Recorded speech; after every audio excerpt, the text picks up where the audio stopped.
What's going on, everybody? Thank y'all for sticking with me. We are getting ready to go live, and we are going to have our Two Tone Blue Awards tonight, and we are going to have a very good time. Make sure y'all spread the word, let everybody know Titans and Truth is live. I'm not going to hold you long, and we are going to have quite a bit of fun. So hopefully everybody come on in and join me. What's up, AZ Mick? And I just put a post on Facebook. So make sure y'all share that out. Let everybody know we are live and kicking. And we are gonna have some fun. We're gonna go and we're gonna talk a little bit, just in case if you didn't hear a lot of me from me yesterday. Um, I'll talk a little bit about the AFC Championship game. I will talk about Dean Pease and Kerry Coombs, who are now no longer on the staff, as both have left the team. Coach Pease has decided to retire, and Coach Coombs has decided to accept the defensive coordinator position at Ohio State University. And also, I'm gonna try to talk. I'll give a little bit of I'll give a little bit about the Senior Bowl, as my guy from ESPN, my guy, ESPN reporter Teron Davenport, is in Mobile, Alabama for the Senior Bowl, as practices were yesterday. They kicked off yesterday and they had practices today. And so I will talk a little bit about that.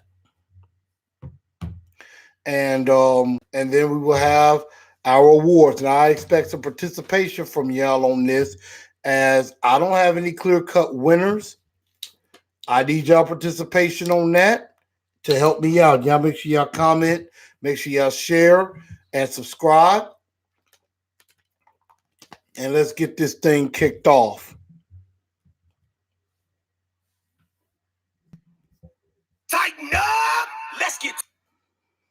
So, AT&T, only a fraction of your customers get fiber? Tighten up!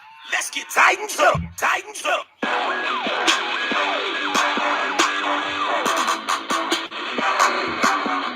I've been scoping from the sideline, waiting for the right time to send the freshest team to scrimmage, so I'm busting y'all.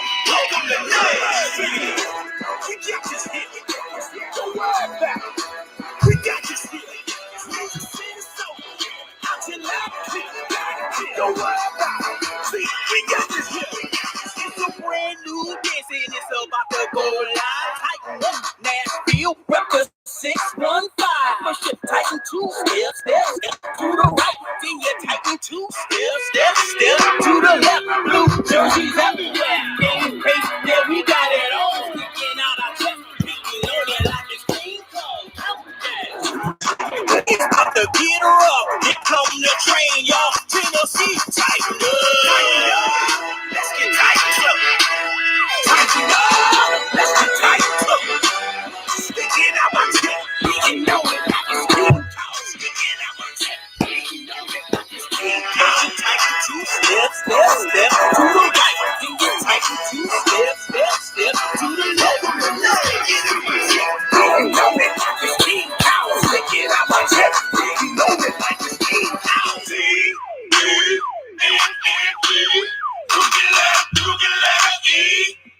Third down, come around, we about to shut it down. Good evening, good evening, good evening, good evening, good evening, Titan Nation. How's everybody doing on this evening? Welcome into a new edition of Titans and Truth. I'm your man, Chris, a.k.a. Blue Enforcer, and we're going to have an excellent show this evening. And I'm glad that everybody getting. I know everybody's going to be filing in. Thank y'all for sticking with me. Had to before the show tonight. Had to get a little nap in, had a long day at work, a long, little stressful day. So I had to take a little nap as I prepare for tonight's show and get my mind right about our Tennessee Titans. So I'm glad everybody is able to tune in. I see AZ Mick is definitely here. We got looks like Harold Williams watching from Texas. What's up with you? All the way down in H Town, man. Glad to have you with us. We got my guy Belvis definitely there also. And I know what he's saying. He's saying we should be heading to Miami. We should be talking about going to Miami this week instead of seeing pictures of King Henry and Ryan Tannehill down in Orlando with Jarrell and Brett Kern for the Pro Bowl. And I agree with that. We should be going to Miami. We should be in Miami. We should be prepping for the Super Bowl this week instead of our season being over. What's up, Bun B? And everybody keep on come on and file in. And I gotta make sure I put this out on Twitter as well. If y'all are able to share this show, make sure y'all share this show out.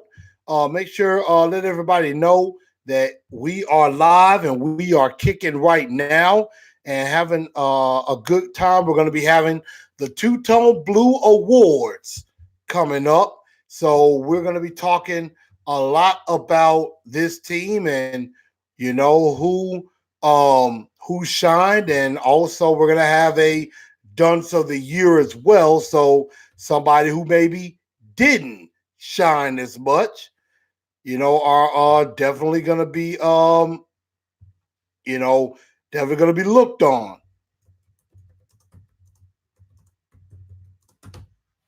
So I am, glad that we have everybody here to have a little bit of fun. But first off, let's get into just giving my last thoughts on the AFC Championship game.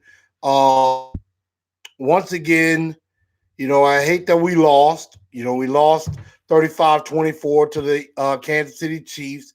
And like a lot of you, I do believe we should be talking about going to Miami right now instead of, talking about our season coming to a close. So, it's very disappointing that the season has come to an end. But as I've said before, and I will definitely say it again, I could not be any more proud of this team. I cannot be more proud of how far this team has come. And they have come a very, very, very long way. What's up, Hugo Celio? Yes, what's going on? Titan Hugo, what's going on with you? Welcome on in. But I could not be any more proud of this football team and the things that they accomplished this year. I mean, again, they, a lot of important questions were answered this season. We found out we had to find out was Marcus Mariota the starting quarterback of the future? We found out the answer was no. Also, come to find out, we might have our starting quarterback on this team all along in Tannehill. Led us to 9-4. And, the thing about Mariota, I know he was very supportive of Tannehill. And that is the question I'm probably going to bring up and pick my brain in just a bit. And something about that. So, we'll definitely get into that. We'll probably have PMB go first before we give out the awards. So we'll definitely do something like that. We'll go into a quick pick my brain in just a minute. So, that was something about Marcus.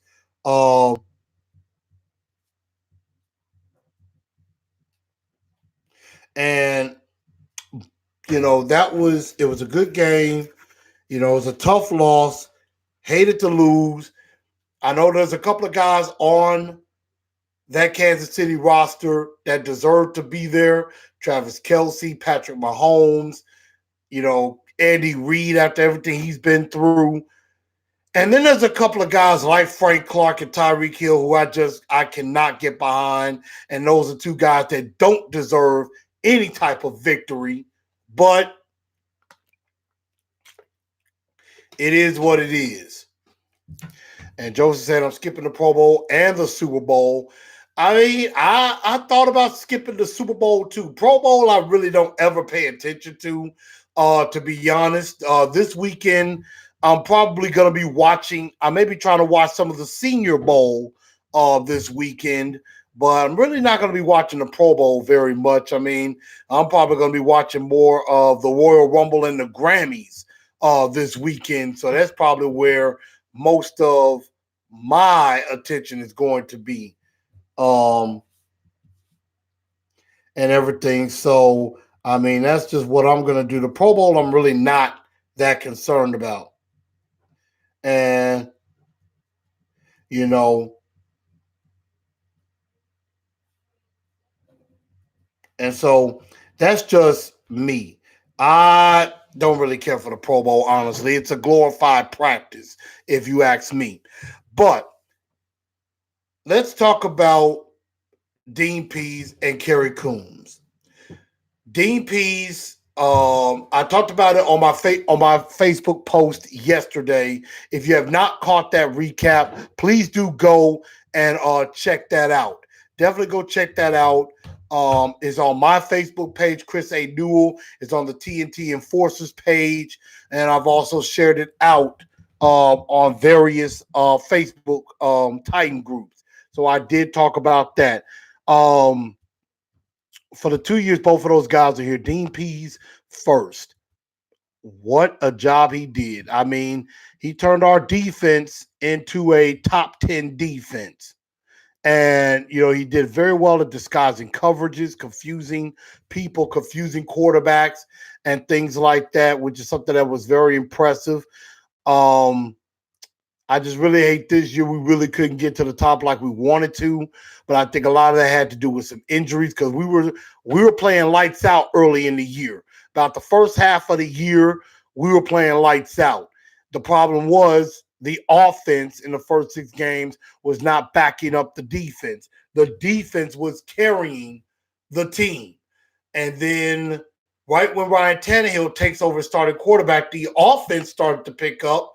But the problem was there were injuries on the defensive side of the ball that really kind of held this team back from being great. Malcolm Butler gets hurt in the Carolina game. You have some, you had, Jeffrey Simmons slowly coming along. You had Jayon Brown go down once or twice. You had, you have Cameron Wake out for the season. So there were a lot of things that happened with the defense in the second half of the year that really did not do Coach Pease any justice. And Bells, I don't know if his son is going to stay on staff. That's an excellent question. That's probably a question that will get answered in the coming weeks.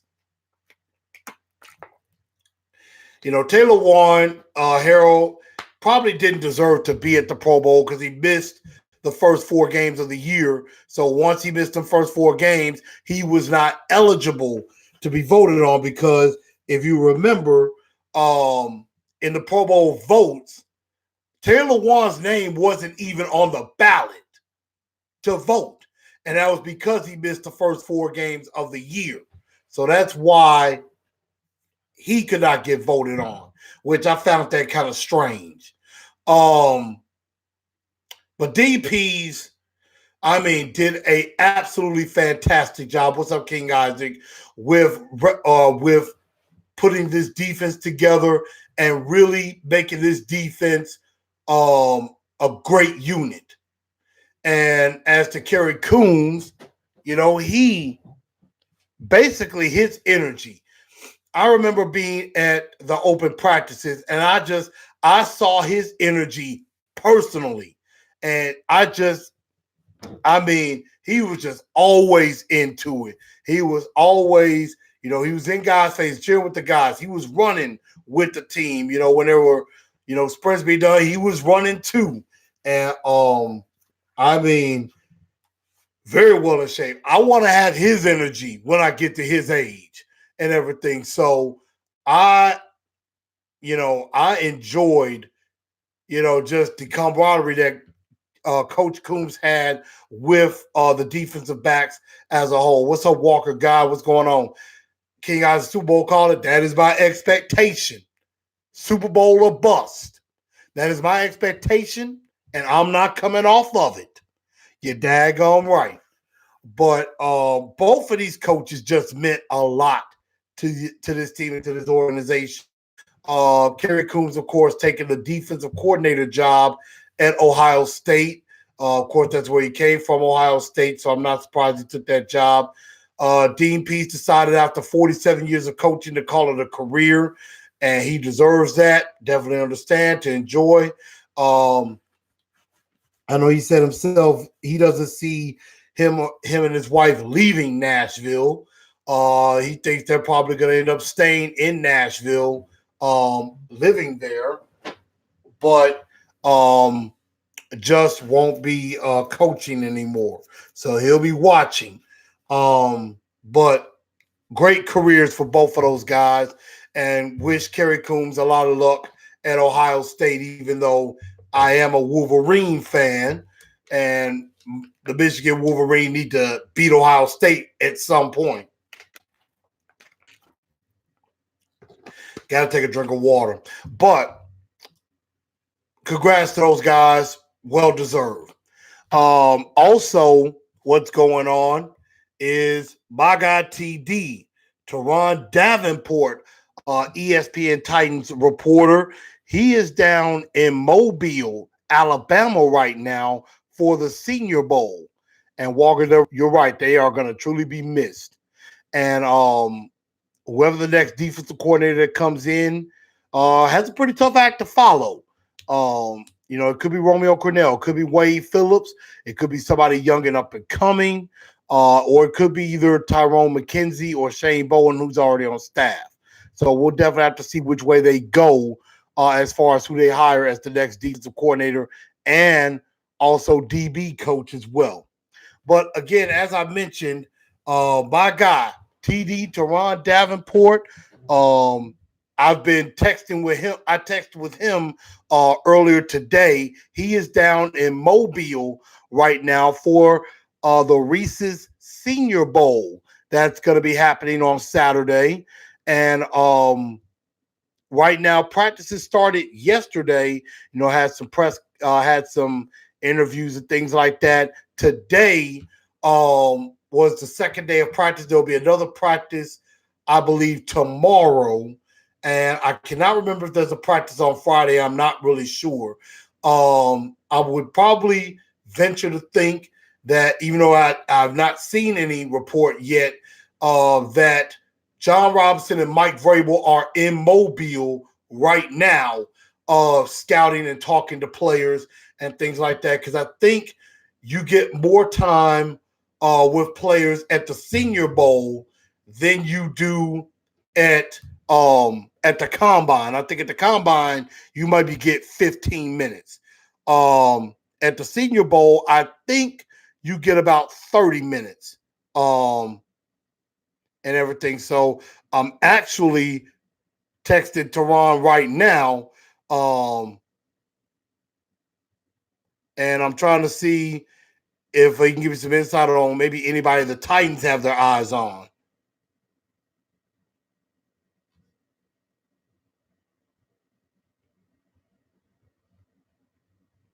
So I'm just trying to kind of get up some scoops and stuff like that.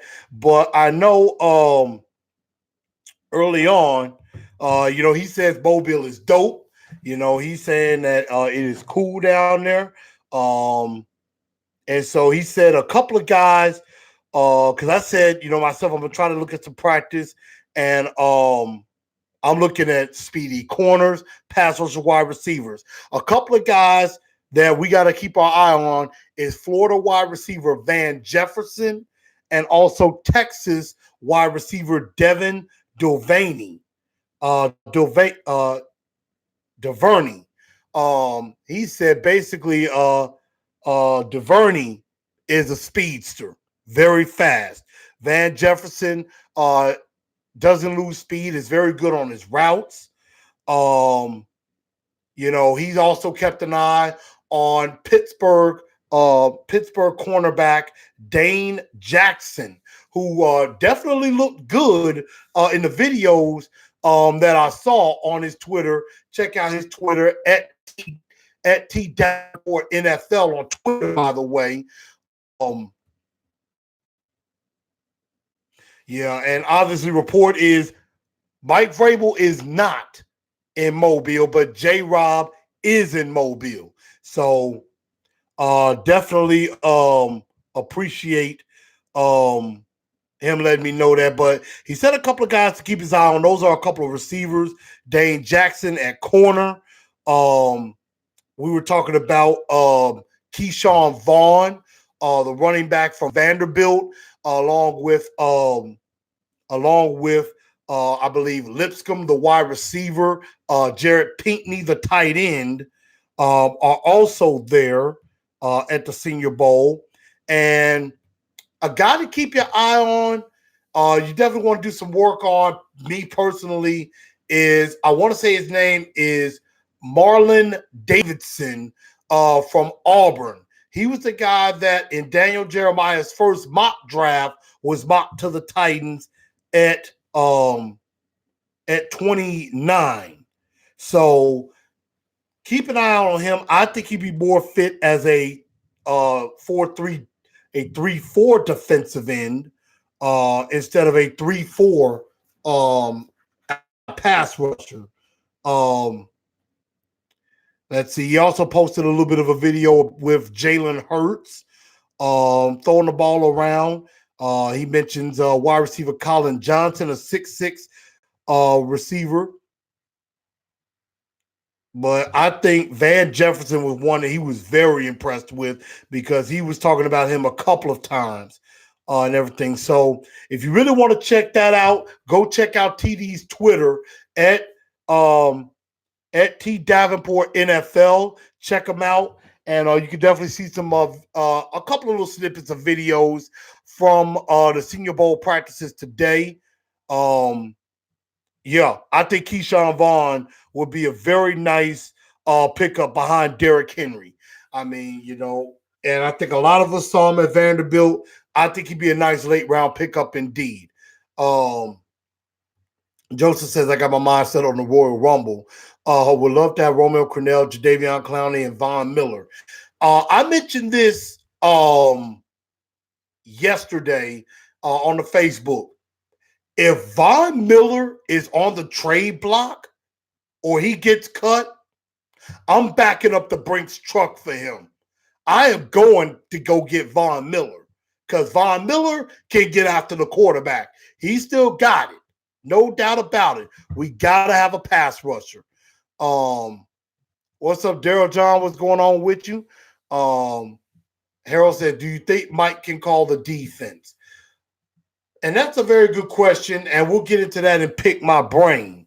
And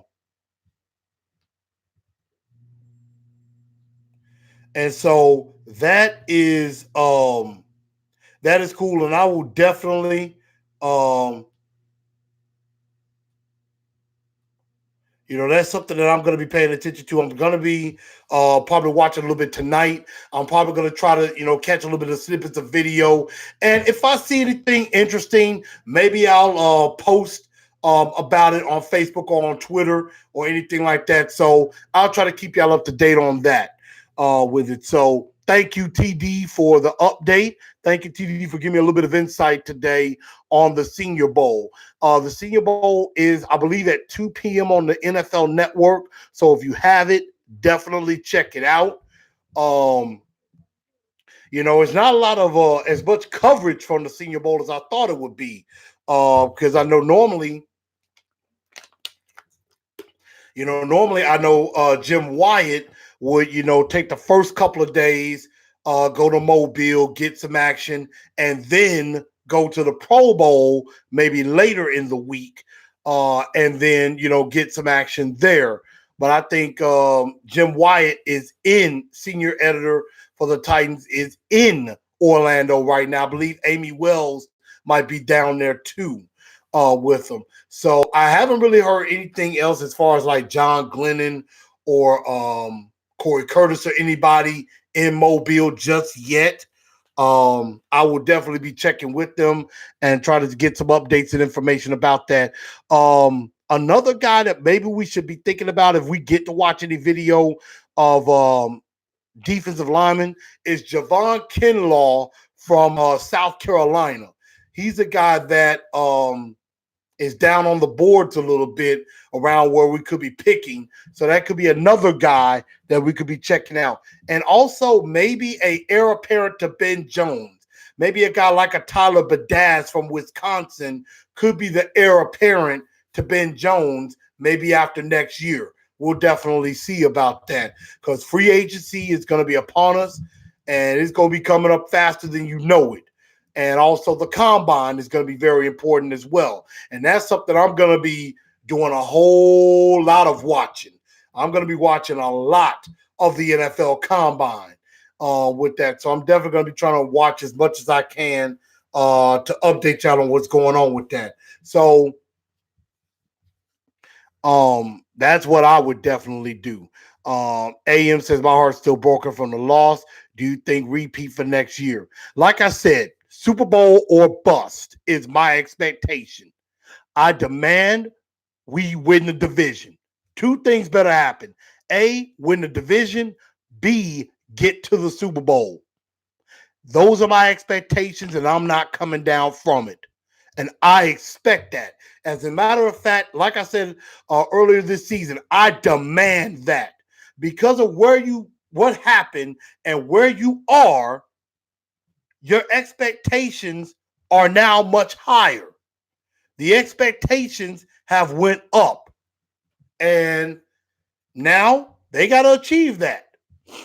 They have to, if you're really going to go from good to great, this is the way to do it. If you're going to go from good to great, you got to be consistent. You have to be consistent. They went from good to really, really good. They're not great yet. The playoff run was great, but they're not there yet. But if they are consistently putting together 10-6, 11-5, 12-4 seasons, then yes, they are going great. But right now, they're just really, really good. So that's just my thoughts on that. Again, I will probably either do a Facebook post or maybe something on Twitter. I'll be maybe looking at some updates, maybe seeing if I see any guys to catch my eye during the Senior Bowl. Maybe I'll try to see if I can get some Senior Bowl coverage on the NFL Network. But let's go into pick my brain right quick. We're going to quickly go into that before we go into the awards, and we're going to knock those out as well. So hit me up with some questions. Let's roll with it, and let's see what y'all got for me. And I know, as AM said, do you think we repeat? We better. AM says if Tannehill would have started the beginning of the year, we could have been 11-5. Honestly, we finished 9-7. Had we played better against Carolina, we could have won that game. But I think definitely Indianapolis, Buffalo,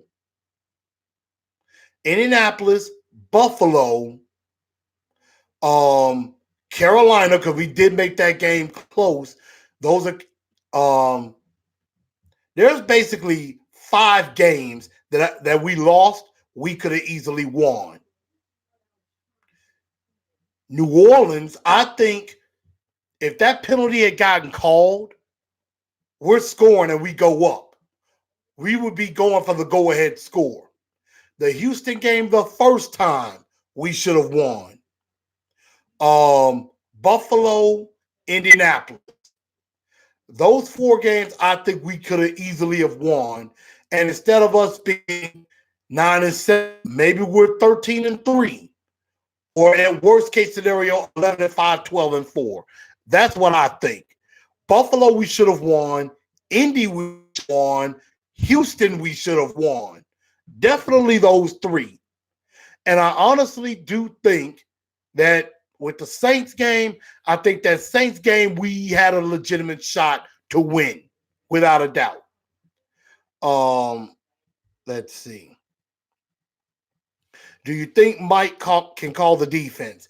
I think Vrabel is more of a CEO. He's going to coach and be over the entire team, but I think he's going to let his coordinators do their job. He lets Arthur Smith take care of the offense. He let Dean Pease take care of the defense.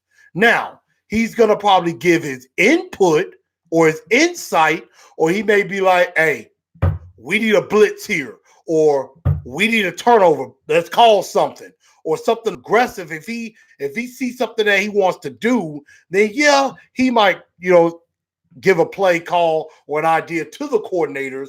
But in the end, he lets the coordinators do their job. And I agree. We definitely need a pass rusher. Let's see. Belvin says, is Dean Pease's son going to stay on staff? I don't know. That's an excellent question. I don't know if his son is going to stay on staff.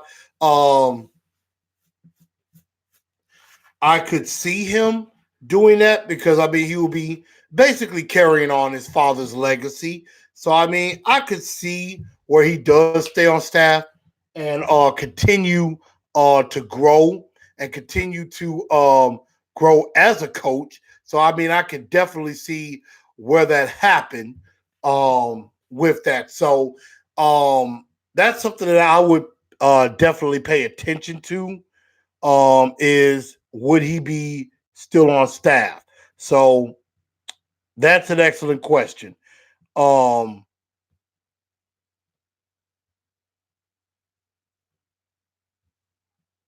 y'all give me some more questions. Let me see what y'all think. Let's see. Joseph says, I'm not a fan of Tremaine Brock. We need to fire that dude. He's a lame player.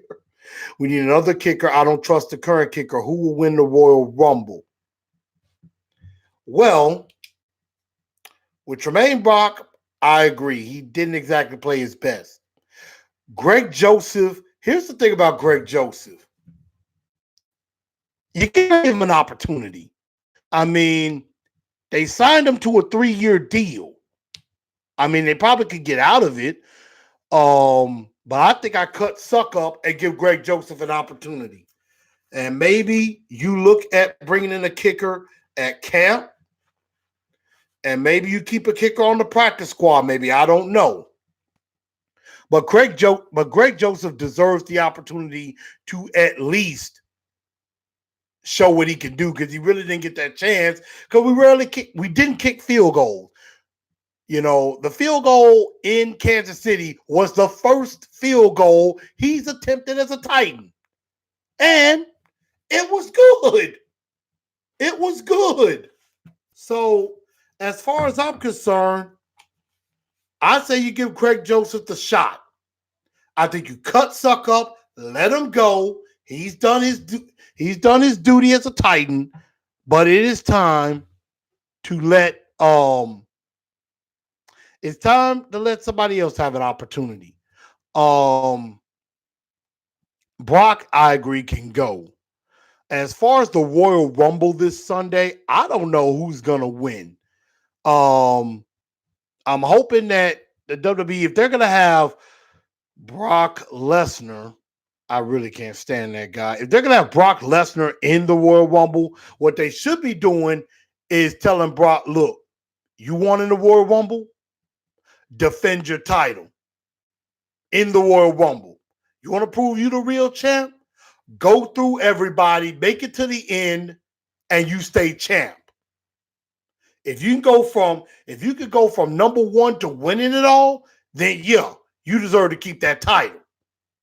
But Brock Lesnar should be defending his WWE champ for I want to say it will be the third time ever where the title is defended in the Royal Rumble match. And that's what I would do. Just like what Vince McMahon did to Roman Reigns a couple of years ago. He basically said, you'll be defending your title against 29 other superstars. You defend your title in the Royal Rumble. That's what Brock Lesnar should do. The guy that I think has a great shot at winning, and this is probably an off-the-wall pick, is Drew McIntyre. From what I'm hearing, he's got a hot streak. Drew McIntyre could win it. Although I love Roman Reigns, I think Roman Reigns has a great shot. But then again, I think somebody that we don't expect to win is going to win. And I would love it if Kofi Kingston finally won the Royal Rumble and get a chance at redemption. Because he has yet to get a rematch for his title. So I would like to see him get a redemption shot. That's just me. But looks like I don't have any further questions right now. If anybody else maybe have a question or two, I'll try to answer it after the award. Oh, one other thing I want y'all to think about before we go into the awards.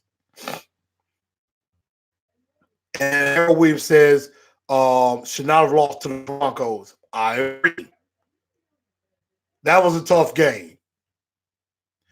Let's see, AM says, what do you think the Titans should do about the contracts with Henry and Tannehill and first priority in the draft? All right. As far as Tannehill and Henry are concerned, both need to be brought back. I think one of the deals is going to get done. I think Tannehill's deal is probably going to be easier to get done than Derrick Henry, in my honest opinion. I think Tannehill will get his deal done first and will probably get his deal done rather quickly, I think. I think his deal is going to get done well before free agency. Derrick Henry, on the other hand, is going to be a little bit tougher because he's not a 3-down back, although he needs to be. But he led the league in rushing, and he's going to command top dollar. Well, his agent will. But I don't know if I'm ready to pay Derrick Henry $15 million a year.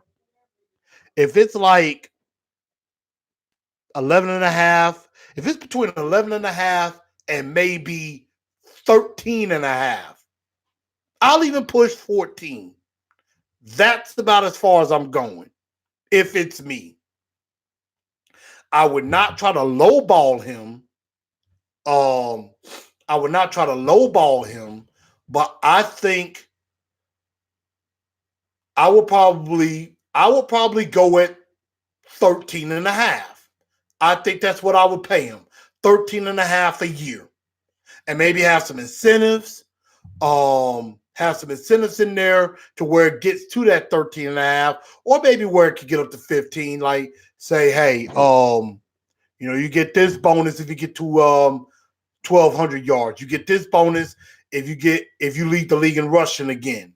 You get this bonus if you get 30 catches or something like that. Maybe that's something where some incentives could be in there and help it out. But Tannehill, I think, will get done easier. I mean, I would not give Tannehill $100 million. Maybe like Teron said, 4 years, $90 million, and maybe $70 million, maybe 65, $70 million guaranteed. That deal that Teron put out some weeks ago, I would go with that, but the prices probably went up since then. So we'll have to see how that goes. But I think Tannehill's deal will be easier, but they do have the franchise tag and the transition tag. Franchise tag means nobody can negotiate with that player. The transition tag, since there is no CBA beyond next season, which is probably going to be a hot topic this summer, which that's going to probably be a hot topic in the summer, is negotiating the next collective bargaining agreement and probably the whole lockout situation. DeMaurice Smith is going to be coming back talking about a lockout and work stoppage and stuff. So expect that to happen going into the summer. But as far as priority, I've already said 3 positions of need. We need speed, speed, and more speed. Speed is my word. We need a speed edge pass rusher. We need a speedy cornerback who can run with guys like Kenny Stills, who can run with guys like Will Fuller, who can run with T.Y. Hilton, who can run with DJ Chark, who can run with Tyreek Hill or McCole Hardman. We need corners to do that. Adoree', yes, he has great speed, but Tyreek is even faster than him. So we need a world-class speed corner. And we also need a speedy receiver. Khalif Raymond is our deep threat, but, I don't know if he's just super fast like that, but we need somebody with some blazing speed like sub 4.3. I would say definitely sub 4.4 speed, but somebody maybe that's got sub 4.3 speed that we could grab. I go for that. So those are my 3 big priorities: pass rush, corner, wide receiver. And I will probably throw in also, we will probably need a backup running back. Somebody that can catch passes out of the backfield and spell Derrick Henry to where Derrick Henry got to carry the ball 300 and 400 times a year. So that way, he doesn't have to have all the tire and worn down. A lot of people think that's what happened in the AFC Championship, is that Derrick Henry was just worn down. And we can't do that. Dion Lewis's contract, Harold, is now he has 1 more year left on his deal, but the Titans can cut him. And going into free agency, I will hopefully try to have some numbers of like expiring contracts, like as far as cap hits, dead money. Because remember, whatever the cap hit is, if there's dead money, you subtract that out. And what that equals to is what the savings would be. So, for example, if somebody's cap hit, somebody's cap hit is $10 million, and it would occur $3 million of dead money, you save $7 million. So remember that. Dion Lewis's contract is up after next year, but he's probably going to get cut. And I think the Titans will probably save around $4 million if they cut him. Because I think it came, a lot of people have talked, if you cut Delaney, Suckup, Dion Lewis, and Cameron Wake, you could probably save anywhere between $18 to $20 million. So we could be having anywhere between $75 to $80 million of cap space to work with. That 18 to 20 million, you could take care of Annie, you could take care of Derrick Henry, you could get you a pass rusher. You're probably even able to take care of Logan Ryan and Jack Conklin as well, and maybe still have a little money left. Because I think Braden Gall and Derek Mason on the morning drive this morning said, yeah, the Titans are probably not going to be buyers in free agency. They're probably going to be sellers. But if there's a big-time pass rusher out there, I'm buying. And another thing they could be doing, maybe Jarrell Casey or Malcolm Butler, restructure deals. I think Jarrell Casey would be willing to restructure. They're not going to cut him, but he will be willing to restructure. So that's the stuff that I would think about. As Joseph says, actually, yeah, that is 4. The world championship was on the line in '92. That was the one Ric Flair won. 2016, Roman Reigns won. I'm sorry, not Roman Reigns. I believe Triple H won that one actually. Um, Cameron Wake was a disappointment. Let him go. God forbid there will be a lockout, and I hope it's not either. But we know how DeMar Smith plays hardball. DeMar Smith plays a lot of hardball, and him and Goodell don't really get along, and so it could be another war. So we're definitely gonna see. But let's quickly go ahead and get into the awards. And I got one more question for my blue bombshell, and it has to do with Marcus Mariota. And I want y'all to think about this as we're giving out the awards. Where do you think Marcus Mariota will play ball next season? And will you cheer for him? Will you support him? That's going to be the question.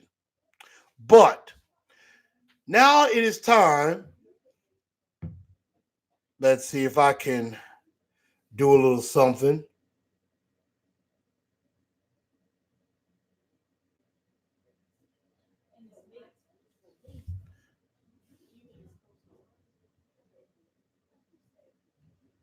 Let's see. I'm going to try something.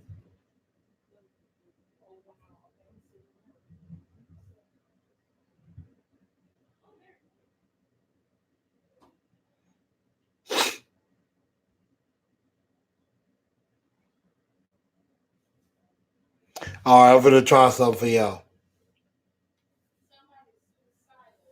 I'm going to try to see if I can pull up something special for you. So I'm going to see if this works. This might not go well, but we're definitely going to see.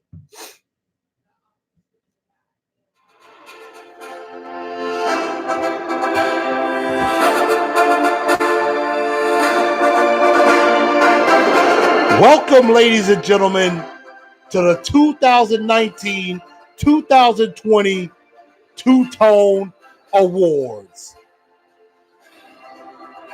In this award show, we honor hard work, dedication, we honor stats, we honor numbers, we honor Titans, and we also talk bad about particular dunces as well. So, ladies and gentlemen, welcome to the 2019-2020 Two-Tone Blue Season Awards. Welcome in, and thank you for tuning in. Live from the Enforcer Theater in Memphis, Tennessee. First up, our first award of the evening. Our first award of the evening is the Offensive Rookie of the Year Award. Now, along with any rookies that could have the award, also we could even mention guys who were like first timers. A guy like a Khalif Raymond who was cut around and really never latched on to a roster. I'm not talking about an actual veteran. So, guys that I think of immediately, one, of course, is A.J. Brown. Khalif Raymond is another.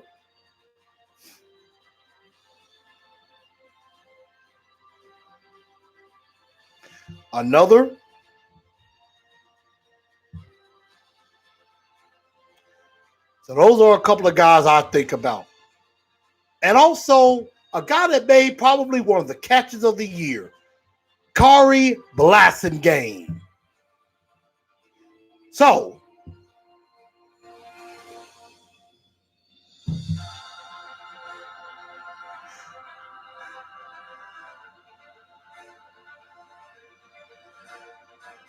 ladies and gentlemen, I think we know who the winner is. And the winner of the Offensive Rookie of the Year award goes to Mr. Superstar himself, A.J. Brown, who caught over 1,000 yards worth of passes.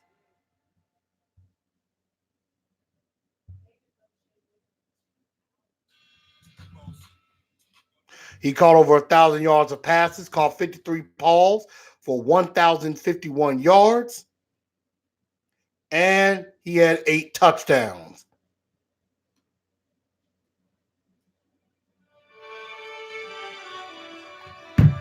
There we go. We'll keep the music going in the background. So A.J. Brown gets the award, and he was stellar in his performances. He really caught on in the second half of the season and was extremely effective. You know, he had a touchdown, a rushing touchdown to go along with 52 catches, 1,051 yards, 8 receiving touchdowns on the season. The kid broke out and is going to be a stud going forward. Congratulations to A.J. Brown, Offensive Rookie of the Year. Now, let's go over to the defensive side of the ball and give out our award for Defensive Rookie of the Year. Our nominees, of course, we have Big Jeffrey Simmons. We have David Long, among others. We have Amani Hooker as a candidate as well. So, ladies and gentlemen, who do you have as your defensive? And Derek Roberson. I cannot forget about him. So there are our 4 nominees for Defensive Rookie of the Year. Jeffrey Simmons, David Long, Amani Hooker, and Derek Roberson. Derek Roberson, of course, coming in with 3 sacks. Had 2 against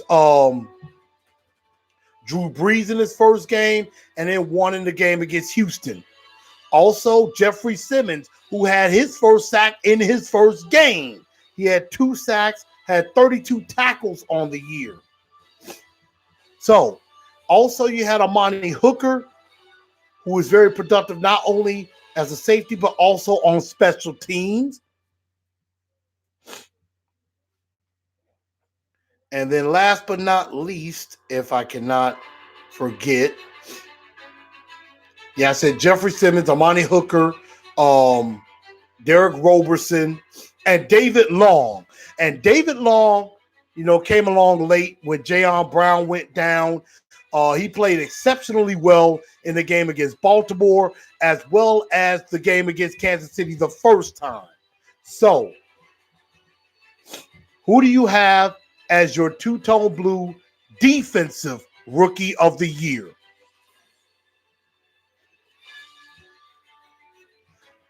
And I would have to say the winner and Defensive Rookie of the Year is Big Jeffrey Simmons. He came on rather strong late in the year and was able to come back. I think with a full off season and a fully healthy ACL, he is going to be dangerous for this defense going forward. And I think if we go to a 4-3 defense, that's going to make him even more dangerous. Because basically, you can get after the passer. You ain't got to be holding up gaps. You can get after the passer that way. So, of course, a lot of people saying Big Jeff. So, congratulations to Big Jeffrey Simmons, Defensive Rookie of the Year. And I forgot what Offensive Rookie of the Year. I forgot to mention Nate Davis coming along doing very well as also. So, I mean, he deserves some nomination. Now, next up, we have the Most Improved Player of the Year. And this is somebody who improved from last year to this season. Somebody that stepped up their game from a year ago. And we can include Ryan Tannehill in this conversation because Tannehill was traded from Miami after coming here from after being injured and resurrecting his career. What's up, Darren Roberts? Welcome in. So, Ryan Tannehill is a legit possibility. But some possible nominees besides Ryan Tannehill, I would say most improved. Jonnu Smith could definitely be a nominee because Jonnu has done very well in replacing Delaney Walker. I would say another nominee.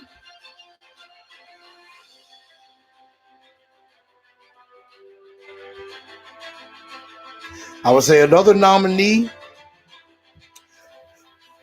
would definitely have to say Malcolm Butler because Butler was playing well until he got hurt. Butler was playing very well until he got hurt.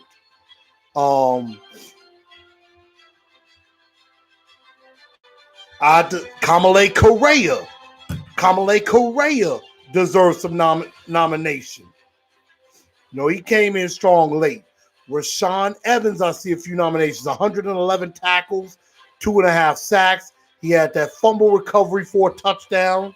So I definitely like that. So I see a couple of votes for Jonnu Smith, a couple of votes for Rashaan Evans.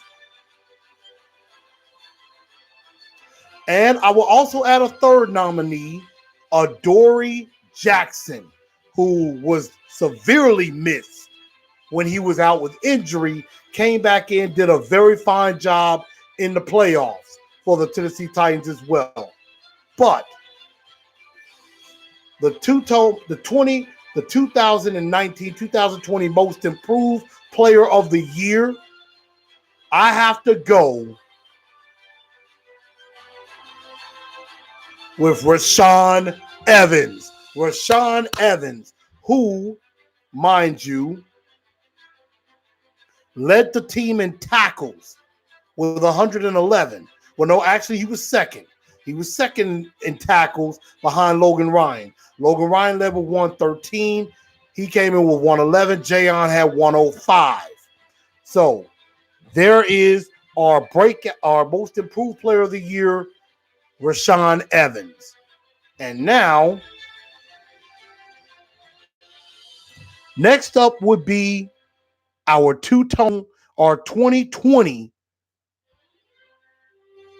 our 2020 breakout star of the year.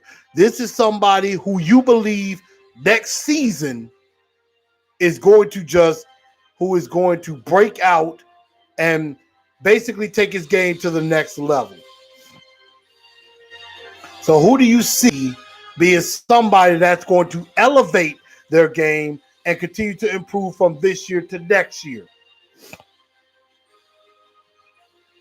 A couple of guys that I have in mind already. One, I believe, is Adam Humphries. I think Adam Humphries was just getting acclimated to the team and things like that. Tannehill spreads the ball around. He's a third down safety blanket. And I think Humphries could have a very good year. Jonnu Smith could be another guy that continues to break out. Khalif Raymond maybe gets more time on the field. I would say another star that could break out, I would say Jeffrey Simmons could break out and be a monster. Harold Landry could finally get to double-digit sacks. So who do you have as your 2020 breakout star for next season?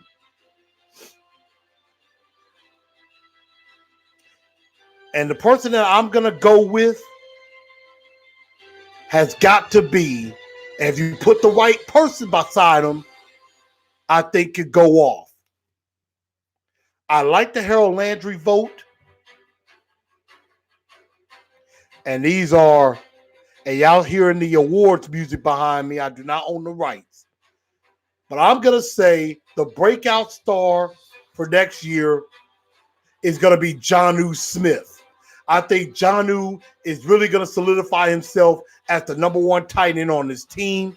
I think he could become one of the better tight ends in the NFL as time goes on. So Jonnu Smith, breakout star of 2020.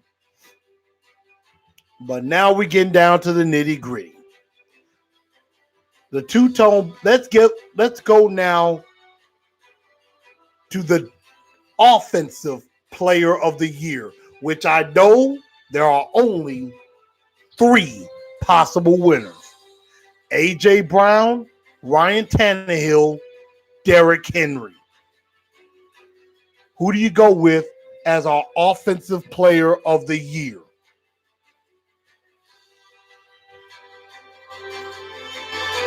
Vibe Runner says, I believe Jeffrey Simmons will be a beast next season. Evans did put in the work. I like to see him improve coverage, and I think he will get better with that.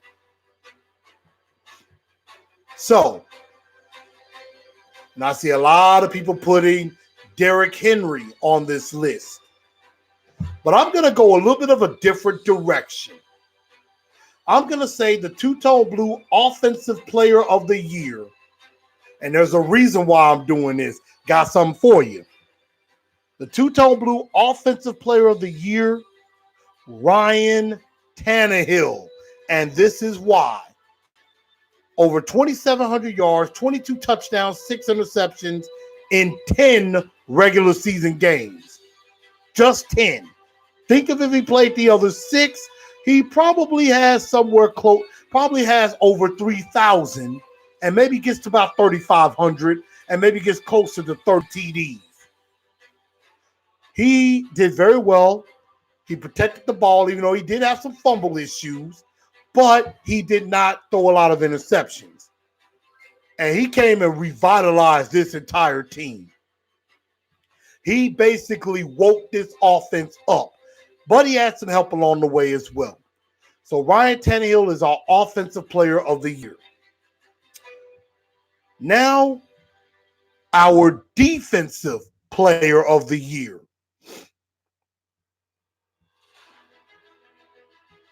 And obviously, you could go with Jayon Brown, who had 105 tackles and had a sack, and I believe he had an interception. You could go with Rashaan Evans. You could go with Kenny Vaccaro. You could go with Kevin Byard, who had 5 picks. You could go with Logan Ryan, who has done a great job.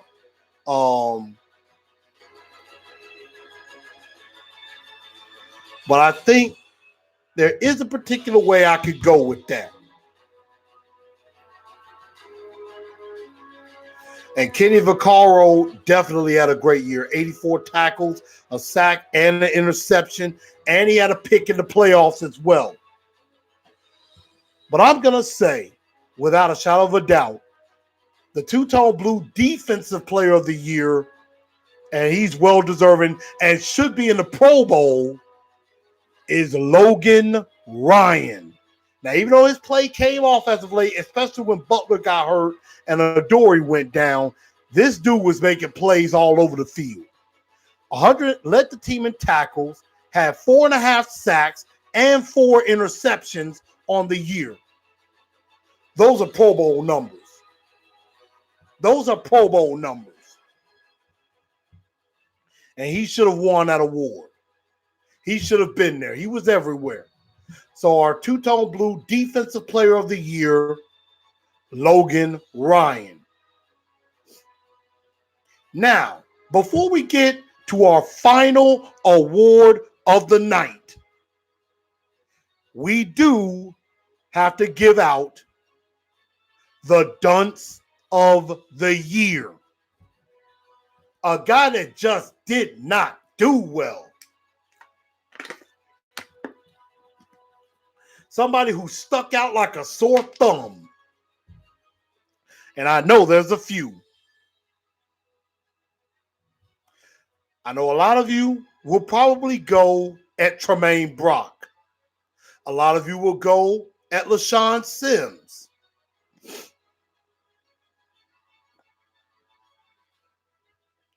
Some of you could go at Ryan Suckup.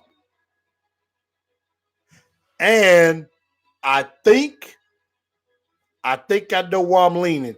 Dion Lewis could definitely be in that mix because he was a definite disappointment. He was a big time disappointment. But I would have to say the two-tone blue dunces of the year has to be our kickers. And I mainly mean Ryan Suckup and Cairo Santos. Both of them have cost us games. Ryan Suckup may have cost us a division title. Ryan Suckup and Cairo Santos may have cost us division title. May have cost us a division title with their play. So, the dunces of the day, the kickers, all of them. Greg Joseph is an exception because we haven't really seen him kick. Cody Parkey, they should have kept him. I don't know what happened with him, but I think it's something mental going on with Cody Parkey, which is why he's not on the team. And now to our final award of the night. The two-tone blue Titan of the year. This is basically your MVP, your most valuable player, your best picture, your best album, best artist of the year. That is this award. And honestly enough, I know there are a couple of other guys that could be deserving of it. Mike Vrabel, Ryan Tannehill, Arthur Smith did a phenomenal job, Dean Pease, but I think there is only one answer to that question, and I'm not even going to waste anybody's time. The two-tone blue Titan of the year, the MVP, put that crown on that man's head. The king has come back to Westeros.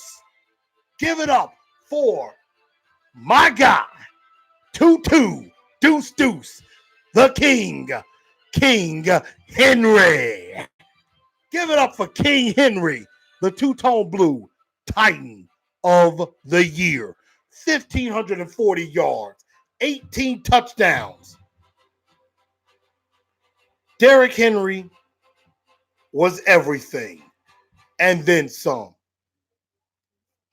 Rushed for over 1,000 yards last year, backed that up even further, had 16 rushing touchdowns, 2 passing touchdowns, only on 18 receptions. But he did it all. And that was why I didn't name him Offensive Player of the Year, because I was saving that for the Titan of the Year. Derrick freaking Henry. Yes, indeed. Now,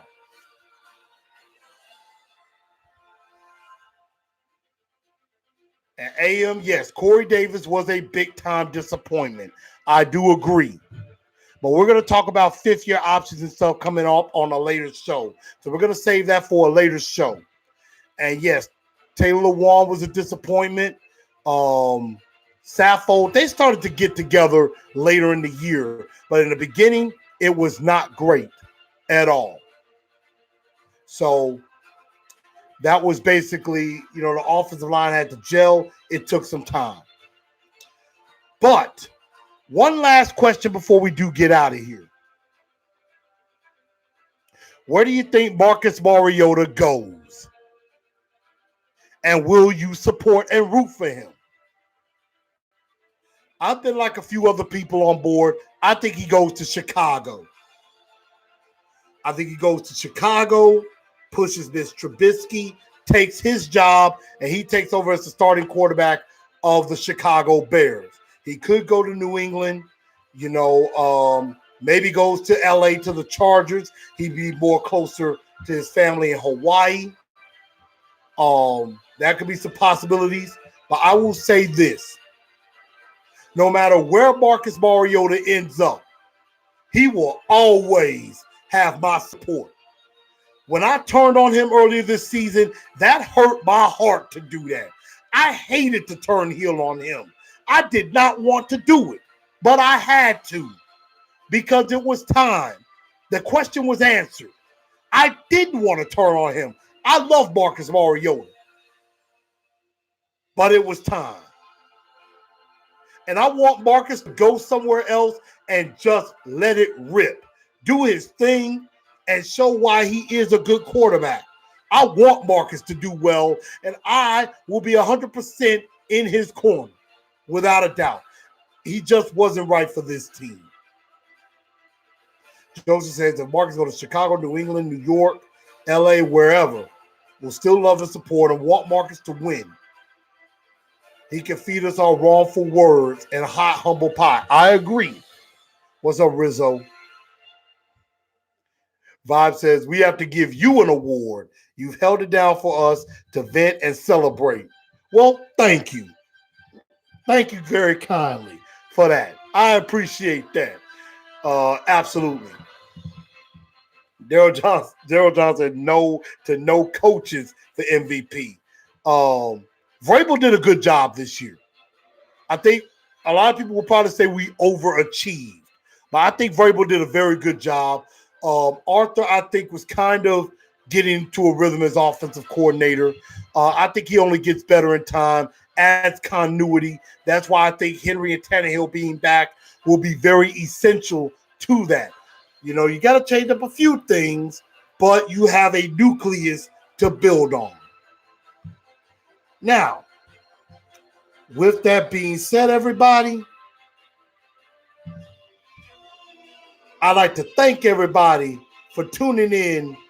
I'd like to thank everybody for tuning in to the Two-Tone Blue Awards. For the Two-Tone Blue Awards, thank y'all for sticking with me.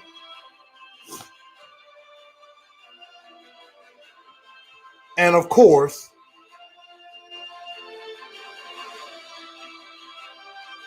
as I leave y'all in closing, thank y'all for everything y'all have done this season. Y'all have kept me up. Y'all have helped me out. Y'all have kept me in line. And at the end of the day, we will tighten up. We will be tight and tough. And, of course, at the end of the day, no one, and I do mean no one, will survive. Good night, y'all. Tighten up. Tighten tough. We will be back stronger than ever next year. And no team will survive. Good night, y'all. Go watch some wrestling. Go watch some basketball. Go watch Zion. I'll holler at y'all. Good night, Titan Nation. Make sure y'all share it out. Facebook, Twitter, Instagram. Holler at y'all. Good night and tighten up.